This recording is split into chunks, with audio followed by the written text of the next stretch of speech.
भंडारी सराबद्दल काही मी माझं मत व्यक्त करणार आहे. खऱ्या अर्थानं दोघांनीही अत्यंत चांगल्या पद्धतीने सरांच्या वक्तव्यात भूमिका मांडलेली आहे. पण सरांच्या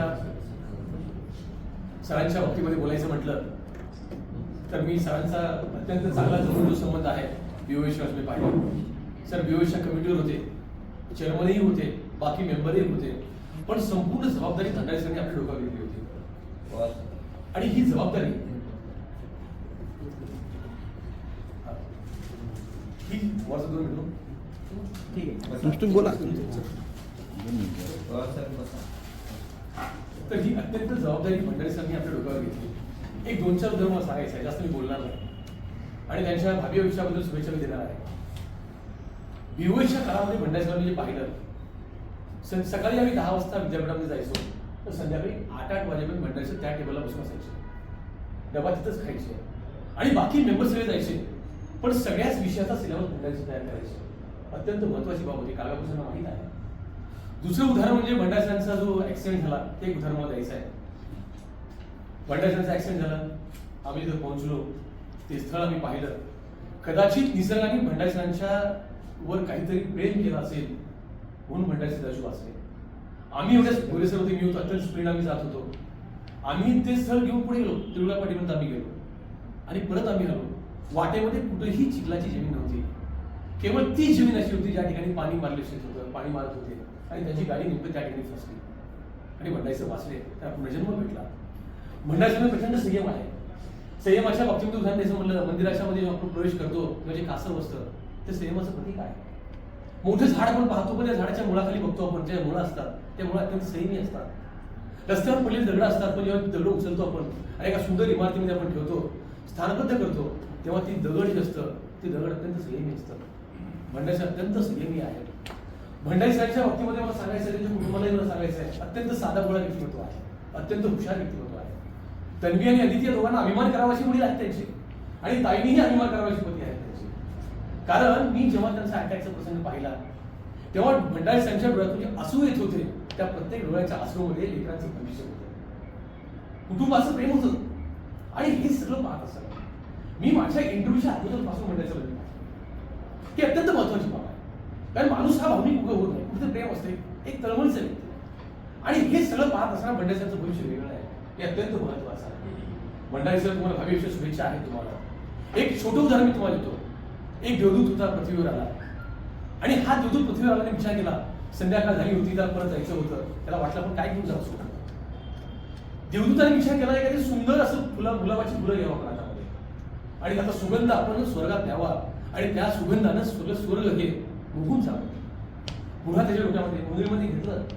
नंतर पुढे गेला, एक लहान चेहऱ्याचं हास्य पाहिलं आणि ते हास्य आपल्या उंदरीमध्ये घेतलं आणि परत तो विचार केला की लेकराचं हास्य आपण सोबत घेऊन जावं. तेही उंदरीमध्ये घेतलं आणि त्याच्यानंतर तो पाहिला या पृथ्वीवर वासल्य, गाय वासला चाटते आहे, आई आपल्या लेकरावर प्रेम करते आहे, मित्र मित्रावर प्रेम करतो आहे, आपल्या संस्थेला आपण प्रेम करतो, जिथं काम करतो तिथं प्रेम करतो आपण.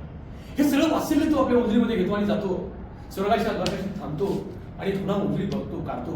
उंदरीमधून फुलं कोमजली असतात, सुगंध गेलेला असतो, लेकरांचं हास्यही कोमेजून गेलेलं असतं. फक्त हातामध्ये उंदरीमध्ये असतं फक्त वासल्य. भंडारी सर मला सांगायचं आहे, तुम्ही या महाविद्यालयातून जात आहात, तुमच्या बऱ्याच आठवणी आहेत या महाविद्यालयामध्ये. आम्ही कॅन्टीनमध्ये बसायचो, मनसोक्त हसायचो, जीवनाचा आनंद घ्यायचो. कदाचित ते चौकटीमध्ये बसवणार असेल कोण असेल, पण जाताना शेरी सरांनी जी केली कमेंट आहे त्यात वाचले अनवर सरांनी जी दाद आहे ती दाद तुम्ही सोबत घेऊन जा. किंवा बिरादर सर असतील किंवा एकमेकर सर असतील, बाल वापरून हसायचे, ते हसणं सोबत घेऊन जातो. पोस्टर सरांच्या टाळ्या घेऊन जातो. भालके सरांचा निष्कर्ष तुम्ही सोबत घेऊन जातो. या महाविद्यालयाच्या सगळ्या आठवणी बोलक्या आहेत, अत्यंत बोलक्या आठवणी आहेत, त्या सगळ्या सोबत तुम्ही घेऊन जा. कारण मला माहित आहे तुम्ही फार मोठ्या इश्यूमध्ये गेलात, तुम्ही सेंट्रल विद्यापीठामध्ये तुम्ही गेलात, पण ही माती जी आहे ज्या मातीमध्ये तुम्ही वाढलात, सीएफबीचा अगोदरचा इतिहास आम्ही पाहिला आहे. जर तुम्ही तिसऱ्या पिढीमध्ये आहात, जर तुम्ही तुमच्या सेवेनुसार तुम्ही पाहिलात समजा, तर तुम्ही दुसऱ्या पिढीमध्ये मोडता आणि तुमच्या वयानुसार तुम्ही तिसऱ्या पिढीमध्ये मोडता. पण तुमच्या आयुष्याचा जो अनुभव आहे, हे इन्स्टिट्यूट हे पाहिलं, दुःख पाहिलं तुमचं, तुमच्या यातना पाहिलं, तुमचं त्रास पाहिलंय आणि हे सगळं संघर्ष पाहिलं आणि हे सगळं आम्ही पाहिलंय आणि तुम्ही निष्ठून जात आहात. कदाचित तुम्हाला समजणारी माणसं त्याकडे नसतील, मला माहित आहे सर. जेव्हा शेवटचे 8 दिवस होते तुम्ही निशब्द होता, तुम्ही बोलत होता तुम्ही, पण का बोलला नाही ही प्रश्न आहे. पण मला माहित हे सगळं पाहत असताना तुम्ही ज्या काही भूमिका तुम्ही घेतलात हे अत्यंत महत्वाचं आहे. एवढंच नाही, या महाविद्यालयामध्ये बरंच काही प्रत्येकामध्ये घेण्याचं असतं. तुमचे हेड असतील, मेकर्स असतील किंवा आणखी कोणी असतील, यांच्यामधलं जे काही चांगलं घेता येईल तर तुम्ही घ्या आणि तुम्ही जा, तुम्ही जीवन सुखी करा. हे महाविद्यालय तुमच्या पाठीमागं आहे, शुभेच्छांच्या पाठीमागं आहे. मला माहित आहे सर, डिझाईनचं लेटर लिहित असताना भंडारीसांचे हात थरथर कापत होते. केवळ त्यांचे हात थरथर कापत नव्हते, तर प्राचार्य साहेबांचे हात थरथर कापत होते. जेव्हा लिव्हिंग लेटर कागदावर सही करत होते तेव्हाही त्यांचे हात थरथर कापत होते. एक चांगला माणूस, एक बळा माणूस, ठीक आहे, त्यांच्यामध्ये कमतरता असेल, व्यक्ती असल्यानंतर कमतरता असतात, चांगली गुण असतात, वाईट गुण असतात, पण मला केवळ चांगला भंडारी सर पाहिजे आणि वाईट नको असं होऊ शकत नाही. जेव्हा एखादी व्यक्ती स्वीकारतो तेव्हा चांगला भंडारी सर आणि वाईट भंडारी सर दोन्ही भंडारी सर स्वीकारायला लागतात. चांगला व्यक्ती फक्त आपल्याला घेता येत नाही.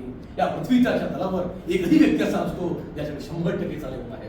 सर तुमच्यामध्ये चांगली जिद्द आहे, शिकावी आहे. या वयातली प्रत्येक गोष्ट तुमच्यामध्ये शिकण्यासाठी आहे. आम्ही बघतो, फडणवीसांनी सांगितलं खरं आहे, जेव्हा स्विमिंग करतात त्यांच्यामध्ये जिद्द असायची. 2-2, 3-3 वर्षापासून स्विमिंग करणारे लोक होते, पण त्यांना पाठीमागे ते सारायचे, पुढे जायचे, घाट चढायचे, सायकल चढायची, इच्छाशक्ती वाढायची. सर मी जास्त बोलणार नाही. भावी आयुष्याच्या तुम्हाला मी शुभेच्छा देतो.